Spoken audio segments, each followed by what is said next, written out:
పచ్చి రొయ్యలు prawns curry ఎలా చేయాలో ఇప్పుడు చూపిస్తా. ఎలా క్లీన్ చేసుకోవాలో కూడా చెప్తాను ఈ వీడియోలో. వీడియో మాత్రం స్కిప్ చేయకుండా ఎండ్ వరకు చూడండి. రేపు సండే స్పెషల్, అందరూ ఒకసారి ఇలా ట్రై చేయండి, చాలా బాగుంటుంది. చిన్న పిల్లలు కూడా మంచిగా తింటారు ఇష్టంతోటి.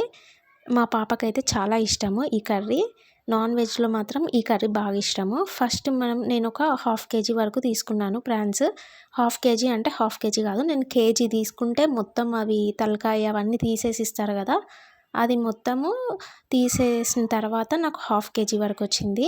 ఇప్పుడు నేను తెచ్చిన తర్వాత వాళ్ళు ఇది తీయరంట, నరాలు లోపల. ఇట్లా నేను టూత్ పిక్ తోటి ఇలా తీస్తున్నాను. ఒకసారి చూడండి, కొంచెం ఇలా టచ్ చేస్తే అది లోపల నుంచి ఇట్లా థ్రెడ్ లాగా వస్తుంది. అది తీసేసేయాలంట, తీసేసే కర్రీ చేసుకోవాలంట. అది ఎందుకో నాకు తెలియదు కానీ తీసేసే చేసుకోవాలంట. అన్నిటికీ అలా మొత్తం తీసేసిన తర్వాత ఒక 2 టైమ్స్ మంచిగా వాష్ చేసుకొని, లాస్ట్ సారి ఇంకా లెమన్ సాల్ట్ వేసుకొని మంచిగా కడిగేసుకోవాలి. కడిగేసేసుకొని ఇలా ఒక గిన్నెలో వేసేసుకొని, ఆయిల్ కూడా ఏం వేయడం అవసరం లేదు, అందులోనే వాటర్ బాగా వస్తుంది. ఒక హాఫ్ స్పూన్ వరకు పసుపు వేసేసి ఉడకనిచ్చుకోవాలి. దీంట్లో వాటర్ అనేది చాలా వస్తుంది. ఈ వాటర్ పోయే వరకు ఉడకనిచ్చుకోవాలి. మొత్తం వాటర్ అంతా డ్రై అయిపోయాక పక్కకు తీసి పెట్టుకోవాలి. చూడండి, మొత్తం వాటర్ అంతా పోయినాయి. మధ్య మధ్యలో కలుపుతూ ఉండాలి. ఇలా వాటర్ మొత్తం పోయాక ఒక ప్లేట్లో తీసుకొని పెట్టేసుకోవాలి. ఇప్పుడు ప్రాసెస్లోకి వెళ్ళిపోదాం, కర్రీ ఎలా చేసుకోవాలో. ఫస్ట్ అదే గిన్నె పెట్టేసుకొని కడిగేసుకొని అదే గిన్నె పెట్టేసుకున్నాను. నేను ఆయిల్ వేసేసి 2 స్పూన్స్ వరకు ఆయిల్ వేసేసి మసాలా దినుసులు వేసుకున్నాను.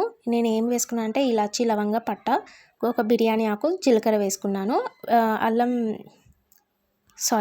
మీడియం సైజు ఆనియన్స్ ఒక 3 నేను మిక్సీ పట్టి వేసుకున్నాను. ఆ వీడియో స్కిప్ అయింది. కొంచెం పసుపు కూడా వేసేసి అల్లం వెల్లుల్లి పేస్ట్ కూడా వేసి పచ్చివాసన పోయే వరకు మంచిగా ఫ్రై చేసుకోవాలి. ఇలా మధ్య మధ్యలో కలుపుతూ ఉండాలి. అది పచ్చివాసన పోయాక మనం పక్కన పెట్టుకున్న ప్రాన్స్ని కూడా వేసేసి మంచిగా కలిపేసుకోవాలి. మొత్తం ఒక 2 మినిట్స్ వరకు ఇలా మంచిగా ఫ్రై చేయాలి. నెక్స్ట్ మనకి రుచికి సరిపడా కారము, ఉప్పు, ధనియాల పొడి ఇవన్నీ కూడా వేసేసుకోవాలి. ఒకసారి ఇలా ట్రై చేయండి. ప్రాన్స్ కర్రీ చాలా బాగుంటుంది. చికెన్, మటన్ ఎప్పుడు రెగ్యులర్గా తెచ్చుకునేవే కదా, ఇవి ఒకసారి ఇది ఎవరైనా ట్రై చేయకపోతే ఇలా ఒకసారి ట్రై చేయండి, చాలా బాగుంటుంది. ఇంకా కారము, ఉప్పు, ధనియాల పొడి, ఒక 2 పచ్చిమిర్చి, కరివేపాకు ఇవన్నీ వేసేసుకొని కలిపేసేసుకొని ఒక 2 నిమిషాలు వదిలేసేయాలి. ఇప్పుడు నేను ఒక నిమ్మకాయ సైజ్ అంత చింతపండు ముందుగానే నానబెట్టుకున్నాను. ఆ రసం కూడా వేసేసుకోవాలి. నేను మిక్సీ పట్టిన దాంట్లోనే ఆనియన్ పేస్ట్ మిక్సీ పట్టాను కదా, అందులోనే వేసేసుకున్నాను ఆ చింతపండు రసము. ఆ వాటర్ కూడా వేసేసుకొని మనకి ఎంత సరిపడా వాటర్ కావాలో అంత వేసేసుకోవాలి.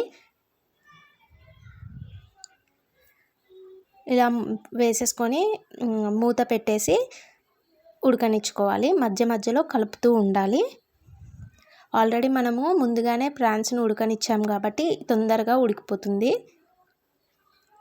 కానీ ఆయిల్ పైన పేరుకునే వరకు ఉడకనిచ్చుకోవాలి. ఇక్కడ నేను కొంచెం అంటే హాఫ్ స్పూన్ కంటే తక్కువ జీలకర్ర మెంతుల పొడి వేశాను.